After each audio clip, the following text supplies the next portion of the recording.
मैं बाजार नहीं जाता हूं, इसका ट्रांसलेशन क्या है?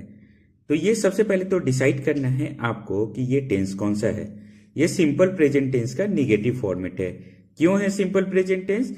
क्योंकि किसी भी वाक्य के लास्ट में अगर ता है, ते है, ती है जैसे शब्द दिखे तो समझो वो सिंपल प्रेजेंट टेंस है।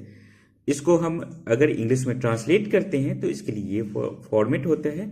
सबसे पहले होगा सब्जेक्ट, उसके बाद डू या डस में से कोई एक हेल्पिंग वर्ब होगा, उसके बाद होगा नॉट, उसके बाद वर्ब का फर्स्ट फॉर्म, लास्ट में ऑब्जेक्ट। इसलिए इसका ट्रांसलेशन हो गया I do not go to the market. यहां पर ध्यान देने वाली बात यह है कि डू का यूज हम आई, वी, यू और दे के साथ करेंगे। डस का यूज हम ही, शी, इट या किसी नाम के साथ करेंगे। बिल्कुल इसी फॉर्मेट पे निगेटिव सिंपल प्रेजेंट टेंस का निगेटिव फॉर्मेट का हम लोग 4 और सेंटेंसेस को प्रैक्टिस कर लेते हैं। वह पटना नहीं जाता है, इसका ट्रांसलेशन होगा he does not go to Patna. मैं किताब नहीं पढ़ता हूं, I do not read books. तुम खाना नहीं खाते हो, you do not eat food. वे लोग क्रिकेट नहीं खेलते हैं, they do not play cricket. इन चारों सेंटेंसेस में सबसे पहले सब्जेक्ट यूज हुआ है ही, आई, यू और दे।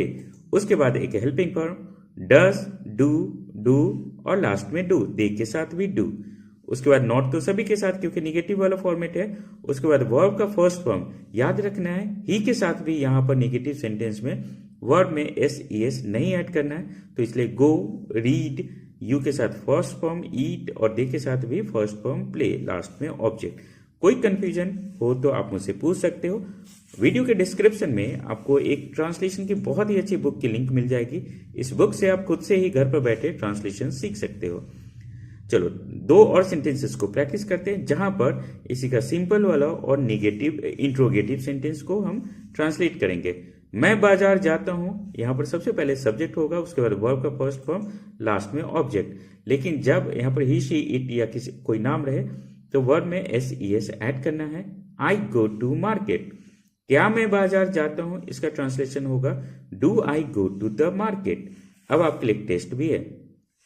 राम काम नहीं करता है, इसका ट्रांसलेशन क्या होगा? राम डू नॉट वर्क या राम डस नॉट वर्क, दोनों में से कौन सेंटेंस सही है आप बताओगे कमेंट सेक्शन में। चैनल पे नए हो तो सब्सक्राइब कर लो। पेड क्लास अगर आपको ज्वाइन करना है तो चैनल पे आपको ज्वाइन वाला बटन को क्लिक करके आप ज्वाइन कर सकते हो। All the best.